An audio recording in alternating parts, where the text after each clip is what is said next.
Allah Azza wa Jal mentions 5 criminal acts. Humaza, Lumaza, Jama'a Malan, right? Wa'addada, and Yahsab, Al-Husub, and Al-Mal Akhladahu, right? Al-Husban, and Al-Mal Akhladahu. Yahsabu, anna malahu akhada. 5 criminal acts. And when you study the end of the surah, Allah describes 5 descriptions of punishment.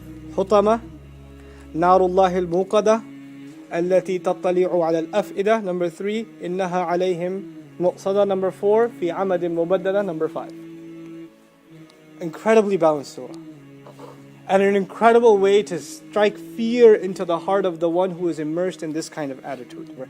Allah says, no, not at all. You know, He says life, His wealth will give him life. Allah refutes. He says, no, not at all. Rather, for sure, there is no doubt about it whatsoever. I'm using all these words for emphasis because there's la, and there's 2 noons at the end.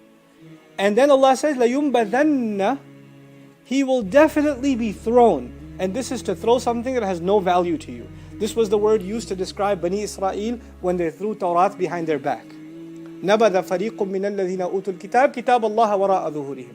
They threw it behind their back because it had no value to them. This person thinks he has all the value in the world because of what? His wealth. And by the way, one of the things I didn't mention, you know why he talks to people that way? Because he's got money. He thinks he can get away with, who's going to talk back to me? I could talk to my employee like that. I'm the major donor at the Islamic Center. Who's going to talk back to me? Without my contributions, the school won't survive. I can talk however I want. This donation is also, it's not only a blank check, it's a blank check for my tongue. Right? This is what he assumes. So now, at the end, he is valueless. He is thrown like trash. Fil hutama, in al-hutama. In this most despicable place. Him and his money will be thrown. You loved it so much, go. Live with it. You never wanted to let go of it, right? Okay, you won't let go of it ever. You can go get crushed with it together. Subhanallah. Huwa wa maluhu. So, and by the way, fil hutama, by using the word fi, يقتضي أنه موضع له قعر عميق جدا كالبئر. By using the word fi, he will be thrown in it. It implies that this is a place that is very, very deep. That he will be thrown way down in a deep ditch. لَيُنْبَذَنَّ بِضَمِّ الذَّالِ. It's also been recited لَيُنْبَذُنَّ. So there are 3 recitations. لَيُنْبَذَنَّ, لَيُنْبَذَنَّ, and then لَيُنْبَذُنَّ هُوَ وَأَنصَارُهُ. Him and the people who helped him become this way. So the 3 interpretations. Either he himself, him and his wealth, and then him and his entire posse, his entire social circle. وَسُمِّيَتْ النَّارْ هَا هُنَا بِالْحُطَمَةِ. And the fire was called hutama here. لِأَنَّهَا تَحْتِمَ الْعِظَامِ. Because it crushes the bones. حَتَّى تَصِلَ إِلَى الْقُلُوبِ. Until it reaches the hearts. It's called hutama because it crushes bones and reaches to the hearts. How do we know it reaches the hearts? إِنَّهَا تَطَّلِعُ عَلَى الْأَفْئِدَةِ. That's coming. Al-Muqada التي لا تخمد أبدا. Muqada implies a fire that will never ever go down. أو الموقدة بأمره أو بقدرته. This is awesome. Muqada implies 2 things. One, it's lit by Allah's command. Allah commanded it and it got lit. أو بقدرته, meaning Allah created it in a way that it remains that way. الأول النار تدخل في أجوافهم. That the fire will enter into their limbs. حتى تصل إلى صدورهم. Until it enters and reaches their chests. وهم تطلع على أفئدتهم. Then it will make its way above their hearts. ولا شيء في بدن الإنسان ألطف من الفؤاد. And there is nothing in the body of the human being that is more subtle and hidden than the fu'ad. It is protected by a rib cage. It's a cavity. It's one of the strongest bones in the body. It protects this thing. By the way, Allah created the human being in this way. The most important faculties are the most protected, right? The heart is protected and the mind is protected with the strongest bones in the by the body. But you know the lips aren't protected, right? Because they can get you in trouble. They don't need protection. They actually need punishment sometimes, right? So that which leads you into more sin, right? And the places of iman, the things that will save you, are protected, but the places that land you into trouble are left open. Subhanallah. Meaning it crushes the bones, it crushes the flesh, but it doesn't crush the heart. The heart feels the pain, it retreats, it makes it feel the pain again, it retreats, it doesn't consume the heart. Subhanallah. فَلِذَلِكَ يَقُولُ سُبْحَانَهُ وَتَعَالَى ثُمَّ لَا يَمُوتُ فِيهَا وَلَا يَحْيَى. That's why he won't die in it and he won't live, because if the heart is gone, the life is gone. So it will keep going back and forth against the heart. Allah Azza wa Jal is extremely disappointed with the one He is addressing in this surah. That's why. That humaz is behind the back, while lumaz is in the face. So humaza is someone who says bad things about someone behind their back, which we also call ghiba. But they do it a lot because of the way the word is spelled. And lumaz is someone who insults them in their face. On a side note, you should know there are people nowadays who say, at least I don't do it behind his back.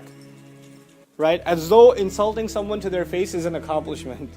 That in and of itself doesn't constitute that you're a good person. That's still a pretty bad thing, because Allah is wreaking His destruction and cursing not only those who do behind the back, but also those who do in the face. So it's not really an accomplishment or some higher social value that you've done this act of bravery humiliating someone else in public. God. Meaning cursing someone and laughing at someone would be included, according to Zamakhshari, inside humaza.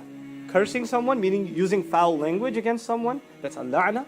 Or literally cursing them, like, making dua against them, that sort of thing. And secondly, ad-dahika, which is to laugh at them, to poke fun at them, and to use a condescending tone. Now, smiling at someone is different, and laughing at someone is different. And I think we're smart enough to know the difference, And a lot of times, what the really expert criminal mind does? They laugh at someone, and then when the person's insulted, you say, "Wow, you don't want me to smile? What's the matter? Do you have something against happiness?" So they have this attitude where they think they can get away with it simply because, they're playing a smart card. Who's actually saying wait? Allah is. Meaning, instead of the makruh, instead of the one who has been anguished, using the word wail, Allah comes to his defense. And Allah curses the person who had offended him. SubhanAllah. This is a very serious thing. Because usually, in Islamic studies, we learn different things about the negative dua of someone against someone else. Right? So for example, إِيَّاكُمْ وَدَعْوَةَ الْمَظْلُومِ. Famous hadith. Watch out especially for the dua made of the one who's been wronged. The victim. If the victim makes dua against you, watch out. Right? This is a very serious issue. Then on top of that, a more serious issue even is when the angels are cursing someone. أُولَٰئِكَ يَلْعَنُهُمُ اللَّهُ وَيَلْعَنُهُمْ اللَّاعِنُونَ. Right? This is a very serious issue. But on top of all of that is what Allah exclusively, Allah is the one who is saying wail against a person. How serious can that matter be? This is a very, very serious issue. Again, it's so important to highlight that because it's taken in the exact opposite way. It's taken so very lightly. Now that statement that human beings are in loss, this surah describes how bad can it get. Meaning it's the worst kind of loss that's being described in Surah Humaza. By some scholarly accounts, there is no worse description of hellfire given in the Quran than in the surah, because Allah Azza wa Jal takes a step further than He does anywhere else. Specifically when He says Narullah. You see, when you say nar, fire, and you attribute it to Jahannam, nar Jahannam, right? Or Adhab al-Hariq, Adhab al-Sa'ir. These are all different descriptions of the same thing, of hellfire.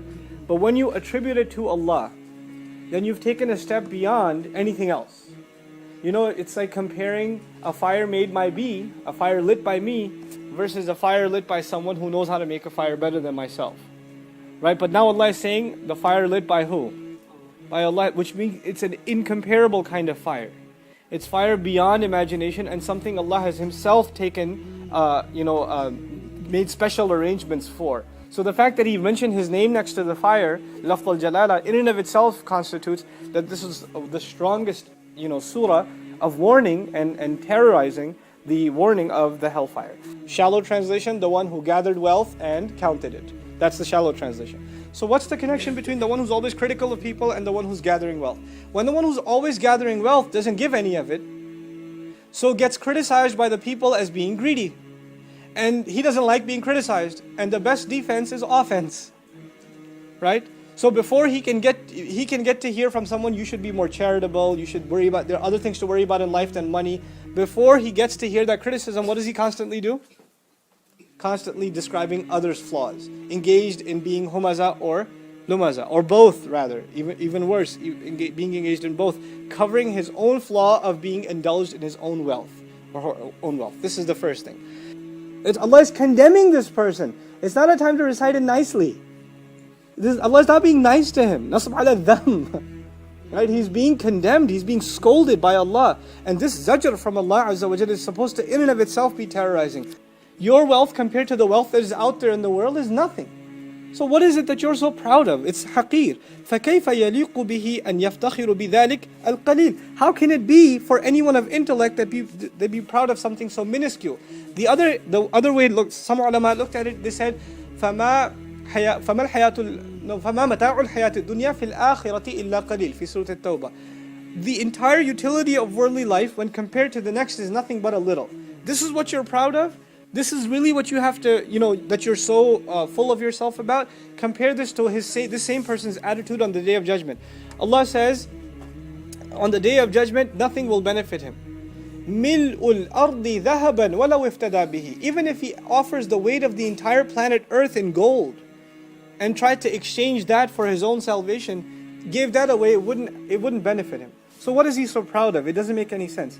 And yakun al-murad, it can also mean that the meaning here is minhu التعظيم أي مالا بلغ في الخبث والفساد أقصى النهايات. Also means that alladhi, this dham of it illustrates that he went and tried to gather wealth, whether those means be filthy or corrupt. He went to the farthest extents to get his money. And by the way, if you look, I'm not an economist, but I went to business school. One of the things we study is international business and multi-million-dollar corporations and their behaviors and things like that. It's crazy, the kinds of oppression that people do in the name of a buck, the kinds of oppression people do in the name of a dollar, right? They, these kinds of labor factories and things like that. We read of stories where there's these child labor factories and they produce products that end up in malls in the United States, right? And they produce these things and child labor is being used to produce them. And if people try to get those kids out of there, they actually have money in their budgets to hire local militias to guard the factories so the kids don't escape. And that's part of their market, their planning strategy. And until the UN or somebody intervenes, it's going to stay business as usual. And of course, you pay the local politicians whatever, so the news never gets out, the media never makes its way in, no documentary ever gets made, etc., etc. So they will go to the most extreme means, all in the name, in the end, of a few dollars. I mean, look at the oppression that has been caused in this country in the name of greed. Not even against people across the Atlantic. How many people have lost their homes in the name of greed? Now compare this to the Muslim mind. The Muslim mind is, you have an old man who's already got a foot in the grave and he's planting a seed in the ground for a tree to grow. And you ask him, you're not going to live long enough for this tree to grow. And he says, well, it will give somebody shade one day, sadaqah jariyah for me. This is the mind of the Muslim, right? That's what it's supposed to be. We think about how the future will be benefited. Not, live, eat, sleep, drink, and die. That's it. This is the reversal of thought. And that's really, when we read this stuff, we shouldn't just think about what's happening, a millennium and a half ago. These are realities of our time. These are serious problems of our time. And unfortunately, just because we're Muslim doesn't mean that we haven't been engrossed in the deepest depths of the black greed of capitalism. We ourselves have become really nasty capitalists ourselves. And we don't think about the greater good and serving society and building the kinds of institutions, right? We've become people of الَّذِي جَمَعَ مَالًا وَعَدَّدًا. May Allah protect us from it and get us out of this mess.